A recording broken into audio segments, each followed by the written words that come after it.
ආයිබෝවන්. ඉතින් සුබ දවසක් කියලා ප්‍රාර්ථනා කරමින් ඔයාලව මගේ වීඩියෝ එකට සාදරයෙන් පිළිගන්නවා. ගොඩක් දෙනා හොල්මන් කියන නම ඇසූ පමණින් බියෙන් සලිත වී යනවා. හොල්මන් අවතාර අදෘශ්‍යමාන ආත්ම සැරිසරන බව කියන ලෝක ප්‍රසිද්ධ ස්ථාන බොහොමයි.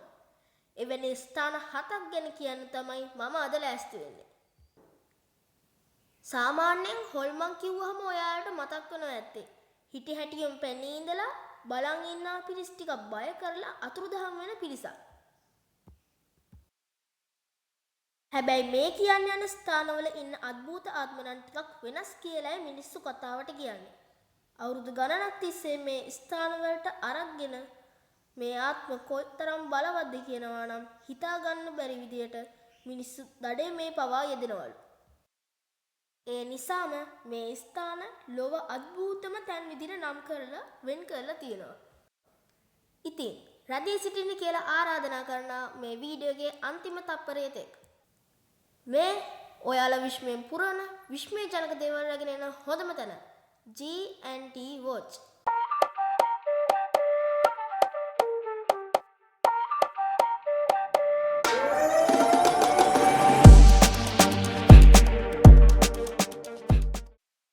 මොන්ටේ ක්‍රිස්ටෝ ගෙවත්ත ඕස්ට්‍රේලියාව. ඕස්ට්‍රේලියාවේ පිහිටා ඇති මෙම ස්ථානයේ සිදුවලා තියෙන කේජජනක සහ බිහිසුණු මරණයන් ගන්න සලකා බලනකොට ඕස්ට්‍රේලියාවේ විතරක් නෙවෙයි ලෝකයේ තිබෙන අద్භූතම ස්ථානයක් ලෙස මෙතන සැලකුවත් පුදුමයක් නෙවෙයි. මෙතනදී හිතා ගන්නවත් බැරි විදිහට මිනිසුන් බොහෝ දෙනෙක් ක්ෂණිකව හදිසි අනතුරු වලින් මරණයට පත් වෙලා තියෙනවා. බොහෝ මිනිමරුන් වලටද ගොදුරු වී ඇති බවට වාර්තා ලැබෙනවා. මෙතන වාර්තාගත වන තරමට අద్භූත ආකාරයෙන් මරණ සිදු වෙලා තිබෙන බවයි කියන්නේ. දකුණු අප්‍රිකාවේ ගුඩ් හොප් මාලිගාව. දකුණු අප්‍රිකාවේ පිහිටලා තියෙන මේ ගුඩ් හොප් මාලිගාව ඇතුලේ 20 වන සියවසේ මුල් භාගයේ ඉඳන්ම විවිධ භූතාත්ම සැරිසරනවලු. කටකතාවල හැටියට මේ මාලිගාව වටේ තියෙන තාප්පේ උඩ ඇවිදින මිනිසෙක් අවතාරයකුයි සහ හිටි හැටියේම මිනිස්සුන්ගේ ඇඟට පනින බලු අවතාරයකුයි හොල්මන් කරනවලු. හැබැයි ගොඩක්ම සිත් ඇද ගන්න කතාව තමයි අద్භූත කාන්තාවක් මේ මාලිගාව ඇතුලේ හඬමින් දුව ගොස් අතුරුදහන් වෙනවා කියන කතාව.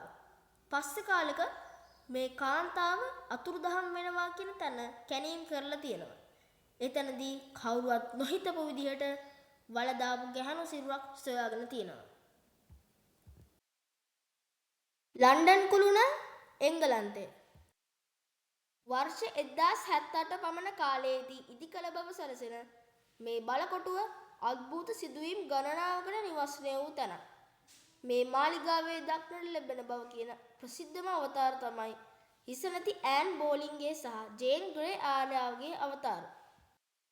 ඒ වගේම වර්ෂ 1483 දී තමන්ගේ මාමා වූ තුන්වන රිජට් රජුව ඝාතනය කළ කුමාරවරුන් දෙදෙනෙකුගේ අවතාරත් ලන්ඩන් කුළුණේ ගැවසෙන බව කියන අවතාර ලයිස්තුවට ඇතුළත්. බෝනික්කන්ගේ දූපත මෙක්සිකෝව. 1950 ගණන් වලදී එක පුද්ගලයෙක් මෙක්සිකෝවේ පාළු දූපතකට තනිව ගිය බව පැවසෙනවා. ඔහු එහි ගොස් ඇත්තේ අවුරුදු 10කට පමණ පෙර දියේ ගිලී මිය ගිය ගැහැණු ළමයෙකුගේ අණකිරීමකට. ඉන්පසු ඔහු ඇයව සතුටු කිරීම සඳහා මේ දූපත පුරාවටම ගණන් කර නොහැකි තරමට බෝනික්කන් එල්ලා තිබෙනවා. නමුත් පසුව ඔහුට තේරුම් ගියාලු ඇයට අවශ්‍ය ඔහුත් මිය ගොස් ඇය සමග අවතාරයක් වීම මිස වෙන කිසිවක් නොවේ කියා. මේ අවබෝධයත් සමග බීටපත් වූ මේ පුද්ගලයා තම ඥාතීෙකුට මේ ගැන කිව් දිනේම හවස් වරුවේ ඔහුගේ මල සිරුර හමු වූ බව කියනවා. පුදුමයට කරුණ නම් ඒ ඊට අවුරුදු 10කට පෙර අර ගෑනු ළමයා දියේ ගිලී මිදුණු තැනමයි. දැන් මේ ආත්ම දෙකම මේ දූපතේ සැරිසරන බව තමයි මෙක්සිකෝ වාසීන් කියන්නේ. ඒ විතරක් නම් නෙවෙයි මේ දූපතේ ඇවිදින්න යන අයට මේ බෝනික්කන් කොඳුරනවා ඇහෙනවා කියලත් ඔවුන් කියනවා. සැලී නිවස ඇමරිකාව.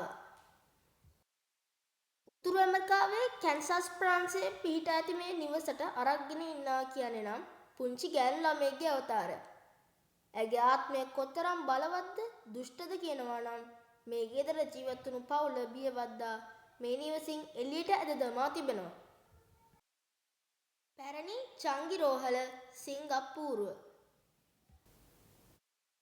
වර්ෂ 1930 සිට රෝහලක් ලෙස පවත්වාගෙන ආ මේ ගොඩනැගිල්ල දෙවන ලෝක යුද්ධ සමයේදී බන්ධනාගාරයක් සහ ජපන් රහස් පොලිසියේ වධකාගාරයක් බවට පත් කර තිබෙනවා.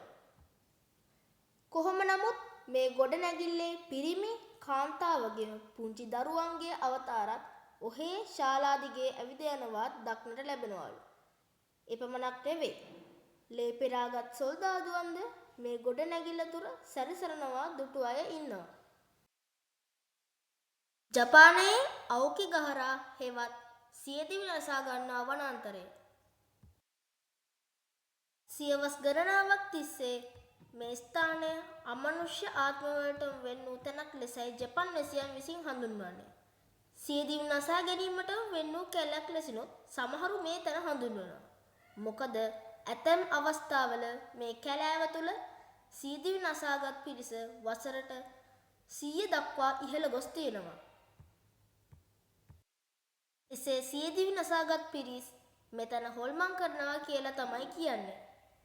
ජපන් ජාතිකයන් මෙම ස්ථානයට යක්ෂයාට වෙන්වුණු ස්ථානයක් විදිහටත් සලකන්න මේ හේතුවක් වන්නට ඇති.